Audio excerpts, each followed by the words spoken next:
ये था कि शुद्धि के नाम पर एक प्रोग्राम हिंदुस्तान में शुरू हुआ, जिसका मतलब था कि मुसलमानों को ज़बरदस्ती हिंदू बनाना था।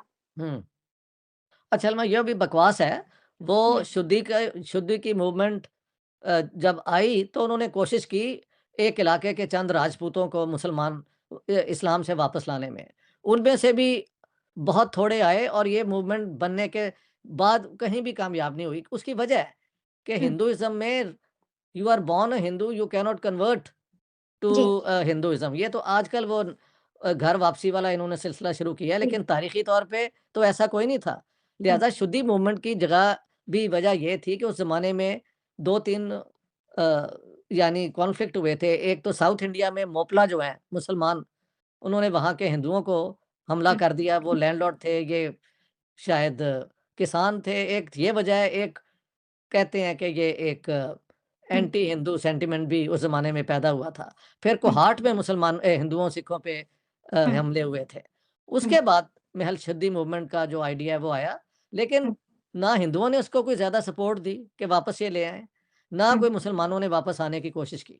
तो हुँ, इसको एक इतना बड़ा हव्वा जो बना दिया है, उसका हुँ, कोई कहीं मैंने जिन्ना साहब की एक स्पीच कोट की है, मज़े की बात है। ये उन्होंने महल 1943-42 में मेरी जिन्ना वाली किताब में है हुँ, कि पाकिस्तान इसलिए नहीं था बना कि हिंदू हमारे साथ बुरा सलूक कर रहे थे। पाकिस्तान इसलिए बना था क्योंकि इस्लाम का हुक्म है कि आप अपना इस्लामी बुनियादों पे मुल्क बनाएँ। तो जिन्ना साहब ने खुद ये पहले यही कहते रहे, बाद में ये भी एक स्पीच में कह दिया है, क्योंकि इसमें हकीकत तो कोई नहीं थी। सुधी मूवमेंट का आपको आगाज़ आपको दिखता है कि 18वीं शताब्दी में हुआ है, लेकिन आप या उसके आस-पास हुआ है। लेकिन सुधी मूवमेंट में यानी कि जो पहला मुसलमान कोई बन गया हो और उसको फिर से हिंदू बनाया गया हो, तो इसमें दाहिर के परिवार में ही एक व्यक्ति है, आप इतिहास में ढूँढेंगे तो मिल जाएगा, उनको मुसलमान बना दिया गया था और फिर वो वापस से आ गए थे हिंदू धर्म में।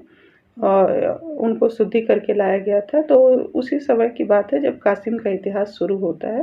पहला शुद्धि दाहिर के परिवार में ही हुआ है। आपके इतिहास में है जो सिंध के इतिहास में आपको मिल जाएगा आसानी से। और ये भी आपकी एक गलतफ़हमी है कि जौहर जो है यहाँ पर हुआ है, पद्मिनी ने किया है, नहीं। दाहिर की पत्नी ने पहला जौहर किया था, वो भी 7वीं शताब्दी में ही किया है और वो भी सिंध में ही किया है, आपकी भूमि में ही। तो पहला शुद्धि मूवमेंट भी आपकी भूमि पर हुआ है और जो पहला जौहर है वो भी आपकी भूमि पर ही हुआ है।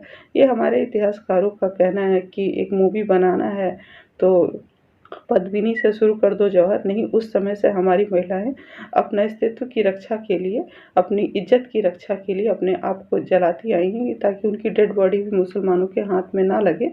और आप जानते हैं कि वो अपनी डेड बॉडी भी क्यों नहीं देना चाहती हैं। आपके यहाँ तो सब कुछ मालूम है कि डेड बॉडी के साथ भी आप लोग के यहाँ क्या हो रहा है। तो ये हमारा इतिहास है। जहाँ तक रहा मोपला में ये आरोप लगाया गया था कि हिंदू जो है अंग्रेज़ों का साथ दे रहे थे, लेकिन आपने खुद ही इतिहास लिखा है कि एक भी जो मुस्लिम थे वो जेल नहीं गए उसके आज़ादी के लिए। वो सब अंग्रेज़ों का साथ दे रहे थे, चाहे कोई इस देश का, उस देश का या बांग्लादेश का कहीं का भी नवाब हो, वो सब अंग्रेज़ों का साथ दे रहे थे। लेकिन आरोप हिंदुओं पर लगा करके वहाँ पे वही किया गया जो तैमूर ने किया, जो अकबर ने किया और जो औरंगज़ेब ने किया।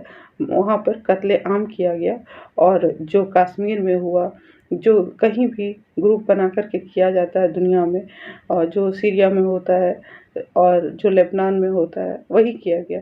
आप उसको आराम से नहीं लीजिए और उसको भी किस तरह से उस समय के नेताओं ने पॉलिश किया था और अली ब्रदर कहाँ से पैदा हुए थे, अली ब्रदर को किसने सपोर्ट किया था, अली ब्रदर किसको कहता था कि अगर वो हिंदू है तो वो बहुत ही गंदा आदमी है अगर जब तक वो मुसलमान ना बन जाए। शायद गांधी जी को आप ये भी इतिहास बताना चाहिए आपको।